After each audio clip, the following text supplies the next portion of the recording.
Friends, welcome back to my channel. మీరు మొదటిసారి నా వీడియోస్ చూస్తున్నారా? అయితే రెడ్ కలర్ లో ఉన్న సబ్స్క్రైబ్ బటన్ క్లిక్ చేసి పక్కనే ఉన్న బెల్ ఐకాన్ ని వెంటనే యాక్టివేట్ చేసుకోండి. నేను నెక్స్ట్ వీడియో పెట్టగానే మీకు వెంటనే నోటిఫికేషన్స్ వచ్చేస్తాయి. ఇప్పటి నుండి ఎవ్రీ సండే మన ఛానల్లో ఒక కార్టూన్ వీడియో రిలీజ్ అవుతుంది. తప్పకుండా అన్ని వీడియోస్ని చూస్తారని ఆశిస్తున్నాము. Let's go to today's video. ఈ రోజు వీడియోలో మాయా గ్రైండర్ అనే కథ గురించి తెలుసుకుందాం. పిల్లలు పడుకున్నారా? లేదు మమ్మీ, నిద్ర రావట్లేదు. లేదమ్మా, నేను అక్క ముచ్చట్లు పెట్టుకుంటున్నాం, నిద్ర రావడం లేదు. అయ్యో, ఎందుకు బంగారాలు, ఏమైంది? ఆల్రెడీ టైం 10 అయిపోతుంది. బెడ్ మీద ఎక్కేసి ఉన్నారు కానీ పడుకోవట్లేదు. ఎందుకలాగా చెప్పండి. నిద్ర రావడం లేదమ్మా, ఏదైనా కథ చెప్పచ్చు కదా. అవునమ్మా, ఏదైనా కథ చెప్పవా? సరే, నేను ఒక కథ చెప్తాను, వినేసి వెంటనే పడుకోవాలి. అలా అయితేనే చెప్తాను, సరేనా? Okay mummy. ఇప్పుడు నేను చెప్పబోయే కథ పేరేమిటో తెలుసా? మంత్రాల గ్రైండర్, మ్యాజిక్ గ్రైండర్ అన్నమాట. ఏ భలే భలే భలే, మ్యాజిక్ గ్రైండరా? చెప్పు చెప్పు మమ్మీ, ఫాస్ట్ గా. ఓ, ఇదేదో భలే కొత్త కథలా ఉంది మమ్మీ, చెప్పు చెప్పు. అనగనగా ఒక ఊర్లో ఏంజెల్ అనే ఒక అమ్మాయి ఉండేది. పేరుకి ఏంజెల్ కానీ చాలా పేదరాలు. పని చేస్తే కానీ రెక్క డొక్కాడదు. ఆమె ఒక అతనింట్లో పని చేస్తూ ఉండేది. ఆయన పేరే రాజేష్. ఎప్పుడు నీడల కూర్చుని పని చేయించుకుంటూ ఉంటాడు. ఈయన దగ్గరే ఏంజెల్, అతని కొడుకులు పని చేస్తూ ఉండేవారు. ఏంజెల్ తోటలో పళ్ళు కూరగాయలు కోస్తూ ఉండేది. ఇక తన కొడుకులు అక్కడ పెరిగే గడ్డి మొక్కలుంటాయి కదా, వాటిని తీసేస్తూ ఉండేవారు. ఇక సాయంత్రం అయ్యేసరికి వీళ్ళు చేసిన పని మొత్తం కూడా కనిపిస్తుంటుంది కదా. సో కోసిన కూరగాయలు ఇవన్నీ కూడా బుట్టల్లో వేసుకుని ఆ యజమాని రాజేష్ దగ్గరకు తీసుకుని వెళ్ళేవారు. వీళ్ళు తీసుకువెళ్ళిన బుట్టలని తూకం పెట్టుకుని బాగానే ఉన్నాయి అని అంటూ ఉండేవాడు రాజేష్. కానీ ఎప్పుడు జీతం అడిగినా కూడా అరిచేస్తూ ఉండేవాడు. దాంతో ఏంజెల్ దగ్గర అస్సలు డబ్బులు లేకపోవడం వల్ల తన కొడుకులకి ఏమీ కొనిపెట్టలేకపోయేది. ఇక తన ఇంట్లో చూసుకుంటే అలమారాల్లో కూడా తినడానికి ఏమీ ఉండేది కాదు. అయితే ఆమె ఆ రోజు ఇలా అనుకుంటుంది, నేను రాజేష్ గారి దగ్గరికి వెళ్ళి తినడానికి ఏమైనా ఇవ్వమని అడుగుతాను. ఇలా ఆలోచించుకుని వెంటనే ఏంజెల్ రాజేష్ వాళ్ళ ఇంటికి వెళుతుంది. అయితే అక్కడ సెక్యూరిటీలు ఉండరు. డైరెక్ట్గా రాజేషే తలుపు తీస్తాడు. తలుపు తీసి ఇలా అడుగుతూ ఉంటాడు, ఏం కావాలి, త్వరగా చెప్పు, నాకు పని ఉంది అని అంటూ ఉంటాడు రాజేష్. అప్పుడు ఏంజెల్ తొంగి వంటగది వైపు చూస్తూ ఉంటుంది. అలా తొంగి చూడగానే డైనింగ్ టేబుల్ పైన రకరకాల వంటకాలన్నీ కనిపిస్తాయి. అవి చూడగానే ఏంజెల్కి మరింత ఆకలి ఎక్కువైపోతుంది. అప్పుడు రాజేష్తో ఇలా అంటూ ఉంటుంది, నాకు చాలా ఆకలిగా ఉంది, నా కొడుకులకు కూడా చాలా ఆకలిగా ఉంది, తినడానికి ఏమీ లేదు, నేను మిమ్మల్ని ఏదైనా తినడానికి అడగడం కానికే వచ్చాను అని చెప్తూ ఉంటుంది ఏంజెల్. అయితే అప్పుడు రాజేష్ ఇలా అంటూ ఉంటాడు, నా దగ్గరున్నది నాకే సరిపోదు, తిండి కావాలా, తిండి తిండి లేదు, ఏమీ లేదు, వెళ్ళు ఇక్కడ నుంచి అని చెప్పి కోపంగా అరిచేస్తాడు ఏంజెల్పై. అప్పుడు ఏంజెల్ బాధపడుతూ, అయ్యో నాకు నా కొడుకులకి ఈరోజు తిండి లేదా అని అనుకుంటూ వెళ్ళిపోతుంది. అలా బాధపడుతూ ఇంటికి వెళుతుండగా దారిలో ఒక గుహ దగ్గర నుంచి విచిత్రమైన సౌండ్లు వినిపిస్తాయి ఏంజెల్కి. అప్పుడు ఏంజెల్, అయ్యో ఎవరో ఇక్కడ బాధపడుతున్నట్టున్నారు, మూలుగుతున్నట్టు సౌండ్ వస్తుంది, ఎవరై ఉంటారు అని చెప్పి ఆ గుహలోకి వెళుతోంది ఏంజెల్. తీరా గుహలోపలికి వెళ్ళిన తర్వాత అక్కడ మనుషులెవరూ కనిపించరు, కానీ ఒక విచిత్రమైన జంతువు కనిపిస్తుంది. మొహం చూస్తే పాములా ఉంటుంది, బాడీ మొత్తం చూస్తే పులిలా అనిపించింది. అయ్యో ఇదేమిటి విచిత్రంగా ఉంది, అయ్యో ఇది రాళ్ల సందులో ఇరుక్కుపోయింది, దీన్ని కాపాడాలా, నాకు దగ్గరకు వెళ్ళాలంటే భయం వేస్తుంది. కానీ అది బాధతో అరిచే అరుపులు చూసి దగ్గరకు వెళుతోంది ఏంజెల్. అయితే దగ్గరగా వచ్చి కాస్త భయం పోగొట్టుకుని దానితో ఇలా మాట్లాడుతూ ఉంటుంది, నేను నిన్ను కాపాడాలి అనుకుంటున్నాను, కానీ నీ పైపడి ఉన్న రాళ్ళు చూస్తే చాలా బరువుగా ఉన్నాయి, నేను ఇప్పుడు ఏం చేయాలి చెప్పు సర్పోప్రాడ్ అని అంటూ ఉంటుంది. అప్పుడు అక్కడ ఉన్న సర్పోపాడ్ ఎదురుగా ఉన్న ఖాళీ అలమారాని చూపిస్తుంది. అందులో చూస్తే ఒక గ్రైండర్ కనిపిస్తుంది. అప్పుడు ఏంజెల్కి ఇలా చెప్తుంది, నువ్వు వెళ్ళి ఆ గ్రైండర్ని ఇటు తీసుకునిరా అని చెప్తుంది. అయితే ఆ గ్రైండర్తో పాటు ఆ అలమారా మొత్తం కూడా బంగారంతో నిండిపోయి ఉంటుంది. అయితే సర్పోపాడ్ చెప్పినట్టుగానే ఏంజెల్ ఆ గ్రైండర్ని తీసుకొచ్చి దాని పక్కన పెడుతుంది.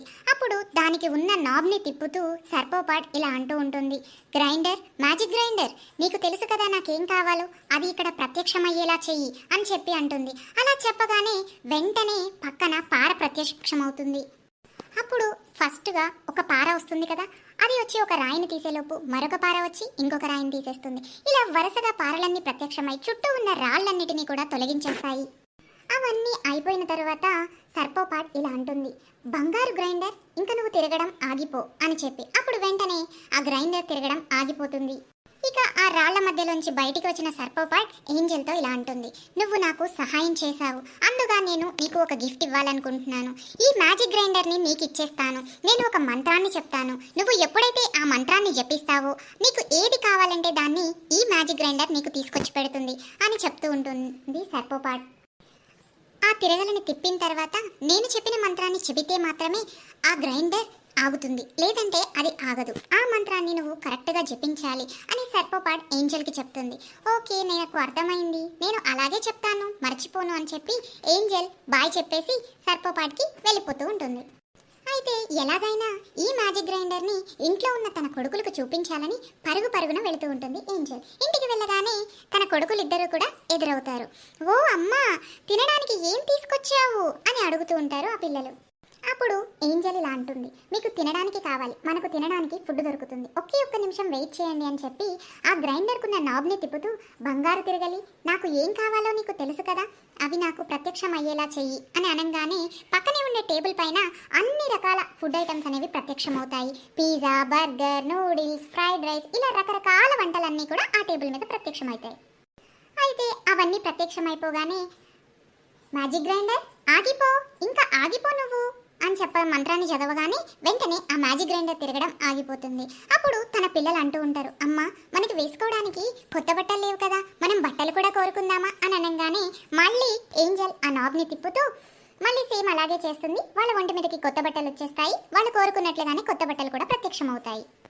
ఇదిలా బట్టలు రాగానే తన చిన్న కొడుకు అంటాడు, అమ్మ మన ఇంట్లో సామాన్లు లేవు కదా, అవి కూడా కోరుకుందాము అనగానే తన తల్లి అలానే ఆ గ్రైండర్ని తిప్పి సేమ్ అలానే చదవగానే ఇంట్లో కావలసిన సామాన్లన్నీ కూడా సోఫా, టేబుల్, మంచం ఇవన్నీ కూడా ప్రత్యక్షమవుతాయి.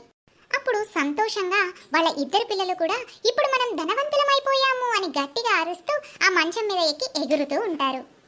అప్పుడు తన తల్లి వాళ్ళ ఇద్దరు పిల్లలతో ఇలా చెప్తూ ఉంటుంది, మీరు ఎప్పటికైనా గుర్తుపెట్టుకోండి, ఇప్పుడు మనం చదివిన మంత్రాన్ని మీరు ఎక్కడా కూడా చెప్పకూడదు అని చెప్తుంది. అలా చెప్పేసి వాళ్ళ ఫుడ్ మొత్తం కూడా తినేసి హ్యాపీగా ఆ మంచం మీద పడుకుంటారు. ఇక తెల్లవారుజామునే వాళ్ళు పనికి వెళ్ళరు. రాజేష్కి ఎందుకు వీళ్ళు పనికి రాలేదు అని అనుకుంటూ ఉంటాడు. ఏంజెల్ ఆ రోజు పనికి వెళ్లకుండా ఇంట్లో పూల మొక్కల్ని పాతుతూ ఉంటుంది. ఇక తన ఇద్దరు కొడుకులు కూడా అలా చెరువు దగ్గరికి వెళ్ళి చేపలు పడదాము అని చెప్పి సరదాగా వాళ్ళిద్దరూ అటు వెళ్ళిపోతారు. కానీ రాజేష్కి మాత్రం ఈ రోజు ఏంజెల్ ఎందుకు పనికి రాలేదు తెలుసుకోవాలి అని చెప్పి ఏంజెల్ ఇంటికి వెళ్తాడు.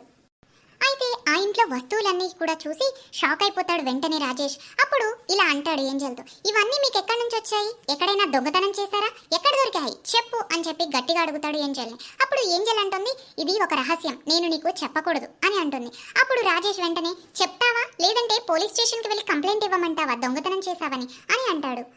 అలా అనగానే, అయ్యో రాజేష్ గారు, నేను ఇవి ఎక్కడా దొంగతనం చేయలేదండి అని చెప్పి తన దగ్గర ఉన్న ఆ మ్యాజిక్ గ్రైండర్ని తీసుకొచ్చి రాజేష్కి చూపిస్తుంది. అలా చూపించగానే ఇది నాకు అన్నీ ఇచ్చింది, నేను ఎక్కడా దొంగతనం చేయలేదు అని ఏంజెల్ చెప్తుంది కదా. వెంటనే రాజేష్ తన దగ్గర నుంచి దాన్ని లాగేసుకుంటాడు. వెంటనే రాజేష్ తన ఇంటికి వెళ్ళి తలుపు వేసేసుకుని ఆ గ్రైండర్ని అక్కడ పెట్టి నాకు చాలా బంగారం కావాలి, నాకు బంగారం కావాలి అని చెప్పి అంటూ ఉంటాడు. అయితే ఆ గ్రైండర్ ఏ స్పందన ఉండదు, తనకు కావలసిన బంగారం రాదు. అయితే మరొకసారి ప్రయత్నిస్తాడు, నాకు బంగారం ఇవ్వు, ఓ మ్యాజిక్ గ్రైండర్ నాకు బంగారం ఇవ్వు అని అరుస్తూ ఉంటాడు. అయినా కూడా గ్రైండర్ నుంచి ఏ స్పందన ఉండదు. అయితే అప్పుడు రాజేష్ ఇలా అనుకుంటూ ఉంటాడు, నేను అర్జెంటుగా ఏంజెల్ వాళ్ళ పిల్లల్ని కలవాలి, వాళ్ళని కలిస్తే ఏదో ఒకటి తెలుస్తుంది అని చెప్పి అక్కడ నుంచి పరుగున ఏంజెల్ వాళ్ళ పిల్లలు ఎక్కడున్నారా అని చెప్పి వెళ్తాడు. అలా గబగబా చెరువు దగ్గర ఉన్న ఆ పిల్లల దగ్గరికి రాజేష్ వెళ్ళి అడుగుతాడు, మీ దగ్గర ఒక మ్యాజిక్ గ్రైండర్ ఉందంట కదా, అది ఎలా పనిచేస్తుంది అని చెప్పనగానే బుడ్డోడు వెంటనే చెప్పేస్తాడు, ఓ అది చాలా సింపుల్, ఓ మ్యాజిక్ గ్రైండర్ నాకు ఏం కావాలో నీకు తెలుసు కదా, వెంటనే నాకు అది ఇచ్చేసే అని అడిగితే చాలు, వెంటనే మనకు కావాల్సింది ఆ మ్యాజిక్ గ్రైండర్ ఇచ్చేస్తుంది అని చెప్పగానే పక్కనే ఉండే వాళ్ళ అన్నయ్య, అయ్యో నువ్వెందుకు ఇవన్నీ చెప్పేస్తున్నావు, అమ్మ చెప్పొద్దని చెప్పింది కదా, ఇది ఒక రహస్యం అని చెప్పింది కదా అని చెప్పి అనగానే బుడ్డోడు వెంటనే నోరు మూసేస్తాడు, ఇంకా ఏమీ చెప్పడు. ఈ మాట విన్న రాజేష్ వెంటనే పరుగున ఇంటికి వెళ్ళి తన దగ్గర నుంచి ఎవరూ కూడా ఆ మ్యాజిక్ గ్రైండర్ని దొంగిలించకూడదు అని చెప్పి ఆ గ్రైండర్ని తీసుకుని ఊరి నుంచి పారిపోతాడు. అయితే ఓడలో పారిపోవడానికి ప్రయత్నిస్తాడు. ఆ ఓడ ఎక్కేసి నది మధ్యలోకి వెళ్ళిన తర్వాత ఆ గ్రైండర్ని తిప్పడం స్టార్ట్ చేస్తాడు.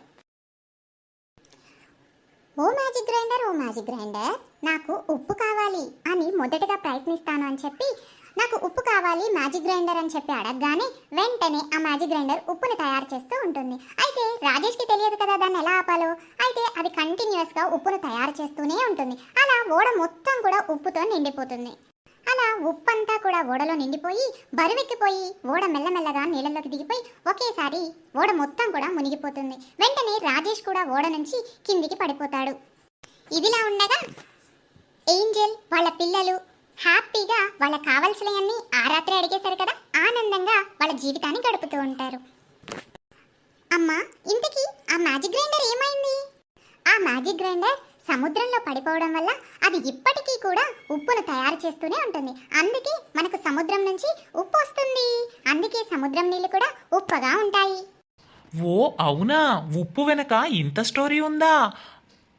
భలే స్టోరీ చెప్పావమ్మా. ఇదిగో పిల్లలు, మీరంతా కూడా మా స్టోరీ విన్నారు కదా, మీకు ఎలా అనిపించింది? హాయిగా మేమైతే బజ్జుంటున్నాం. మీరు కూడా ఈ స్టోరీ వినేసి హ్యాపీగా బజ్జుండి. Good night. Good night friends. అరే, పడుకునే ముందు ఒక విషయం చెప్పాలి, మర్చిపోయారా ఏంటి? అవునవును, మా వీడియో కనుక మీకు నచ్చినట్లయితే తప్పకుండా మా వీడియోని లైక్ చేయండి.